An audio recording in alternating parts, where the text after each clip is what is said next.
Hello， 大家好，我现在在红船路这边，因为最近特别想要吃韩国菜，不知道为什么，就在地图上找，然后发现这附近有很多那种很有特色的韩式的小餐厅啊，还有小超市什么的。今天会跟朋友约在这个附近吃喝玩乐一整天，然后一会儿会告诉大家我都去了哪些地方。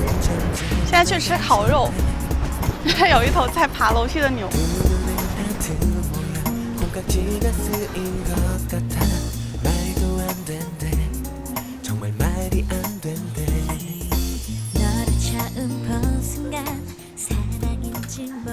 对我来说最痛苦的就是遇到这种扁筷子，因为我本身拿筷子的姿势是不太对的，就是这样的嘛，所以扁筷子给我的话，我真的是完全没有办法拿它夹菜。不过还好这家有圆筷子啊，有这种圆头的筷子，所以还是挺好用的。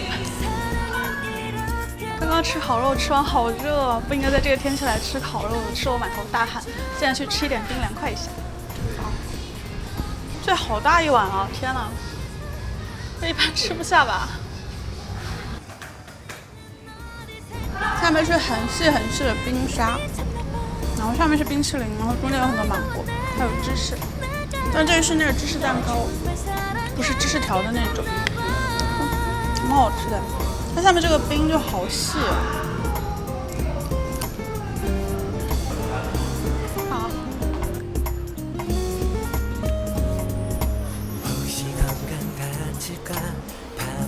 这里好像有一家韩国超市，叫 Kmart， 进去看看有什么东西可以买的。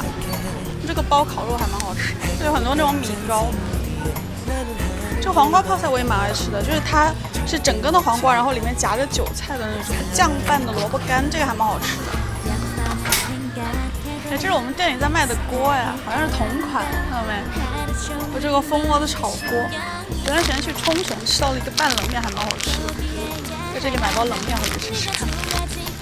酸奶苏打味配制酒，玛格丽。刚刚在这边点了这个叫水果甜蜜面包，名字念起来有点羞耻。其实就是之前很红的那个烤过的吐司，然后上面堆着各种水果，还有冰淇淋什么的。这一坨应该是奶油吧？这一坨应该是。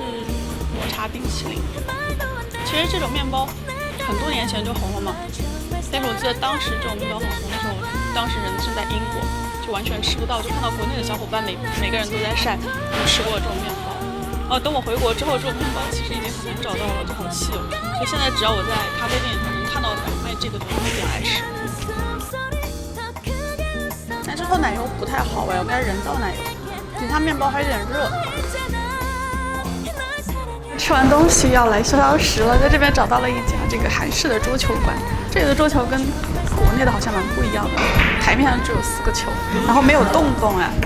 然后这边的规则，刚才这边有一个小姐姐跟我们解释了一下，是要用白球或者黄球同时撞到2个红球，感觉好难啊！我觉得我这打到现在完全都打不中他们，这真的是不可能完成的任务，我觉得。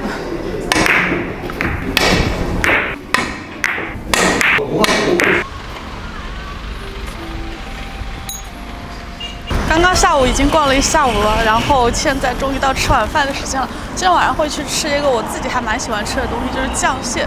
之前去韩国的时候都会特意去找酱蟹的馆子吃，然后在这边有一家还蛮老的店，可以去吃吃看。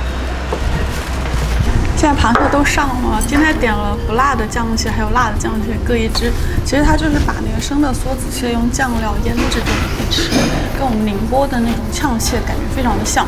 然后这一家店在上海应该是开了蛮多年的，就口碑还不错。然后如果你们之前有吃过那种呛蟹，觉得还不错的话，你们也可以来试试这个韩国的版本，辣的还蛮好吃的。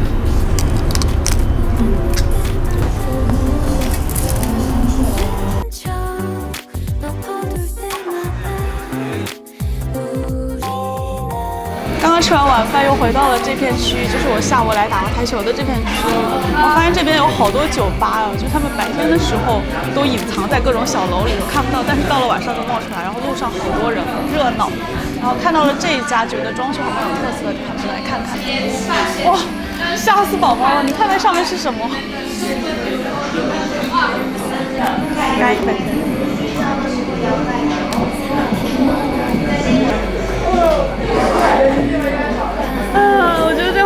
香啊！